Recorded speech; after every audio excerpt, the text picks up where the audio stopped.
കഴിഞ്ഞാൽ ഈ ഒരു ക്വസ്റ്റ്യന്റെ ഒരു പ്രത്യേകത എന്താണ് എന്ന് ആർക്കെങ്കിലും പറയാൻ പറ്റുമോ?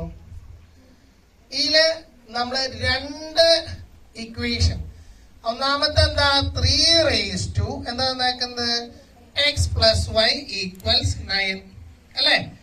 അതേപോലെ രണ്ടാമത്തെ എന്താ പറഞ്ഞിട്ടുള്ളത് 3 പറയാ 2y - x = 81. അപ്പൊ ഇവിടുത്തെ ഒരു സ്പെഷ്യാലിറ്റി എന്ന് പറയുന്നത് രണ്ടും 3 ഏതോ സംഖ്യയാണ് അല്ലേ? 3 ഏതോ സംഖ്യ എന്ന് പറയുന്നതിന്റെ ഫംഗ്ഷനാണ് വലത്തുവശത്ത് നിങ്ങൾക്ക് തന്നിട്ടുള്ളത് എങ്കിൽ നിങ്ങൾ എന്താ ചെയ്യേണ്ടത്? നിങ്ങള് 3 എന്തോ ഒരു സംഖ്യയാണ് ഇടത്ത് വശത്ത് തന്നത് എന്ന് വെച്ച് കഴിഞ്ഞാൽ വലത്തുവശത്തും 3 ആ സംഖ്യ കൊടുക്കാം. 9 എന്ന് പറയുന്നത് എത്രയാ? 9 എന്ന് പറയുന്നത് 3² അല്ലേ? 3 3² എന്ന് പറയുന്നത് 9 ആണ് അല്ലേ?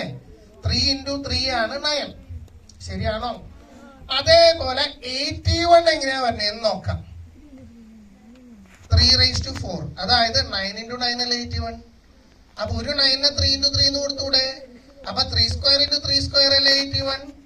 അപ്പൊ 3² × 3² 3 4.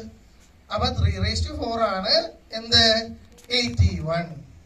ഇപ്പൊ നിങ്ങൾക്ക് കിട്ടിയിട്ടുള്ളത് രണ്ട് ഇക്വേഷൻ ആണ്. 3² = ഒന്നാമത്തെ ഇക്വേഷൻ നോട്ട്ബുക്കിൽ എഴുതാം. ഒന്നാമത്തെ ഇക്വേഷൻ എന്താ?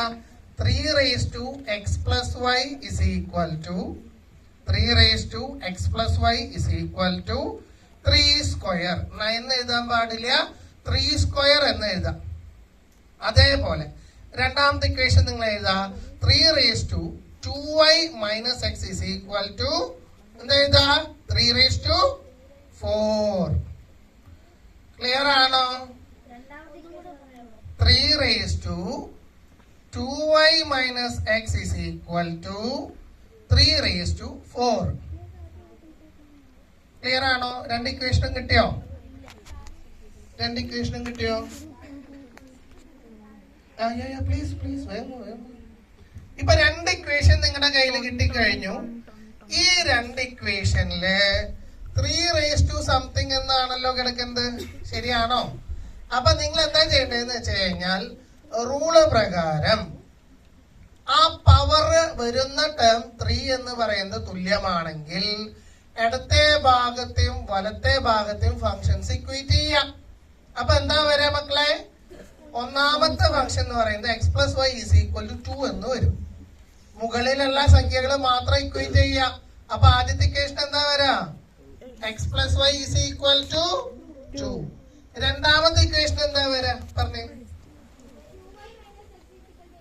എക്സലന്റ് 2y - x = 81 അല്ല 4. 3 4 ആണല്ലോ. ക്ലിയർ ആണോ? അപ്പൊ ആദ്യത്തെ ഇക്വേഷൻ എന്താ വരാ മക്കളെ പറഞ്ഞേ? x+y = 2. രണ്ടാമത്തെ ഇക്വേഷൻ എന്താ വരാ?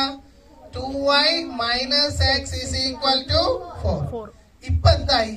രണ്ട് ലീനിയർ ഇക്വേഷൻ ആണ്. രണ്ട് ഇക്വേഷൻ ഉണ്ട്. xy എന്ന് പറയുന്ന രണ്ട് അൺനോൺസ് ഉണ്ട്. ശരിയാണോ? ആ രണ്ട് അൺനോൺസിനെ നമുക്ക് കിട്ടണമെങ്കിൽ നമ്മൾ സോൾവ് ചെയ്യണം. രണ്ട് ഇക്വേഷനും സോൾവ് ചെയ്യാം. അതായത് x+y = 2 എന്നും 2y - x = 4 എന്നുള്ള രണ്ട് ഇക്വേഷൻ എടുത്ത് എഴുതിയിട്ട് ആ ഇക്വേഷനുകളിനെ നമ്മള് സോൾവ് ചെയ്യണം. സോൾവ് ചെയ്യാൻ അറിയോ? രണ്ട് ഇക്വേഷൻ എടുത്തിട്ട് സോൾവ് ചെയ്യാൻ നോക്കാം. ചെയ്തു നോക്കാം. നിങ്ങൾ ആദ്യം ഒന്ന് ചെയ്തു നോക്കാം. രണ്ട് ഇക്വേഷൻ ഉണ്ടെന്ന് മനസ്സിലായല്ലോ.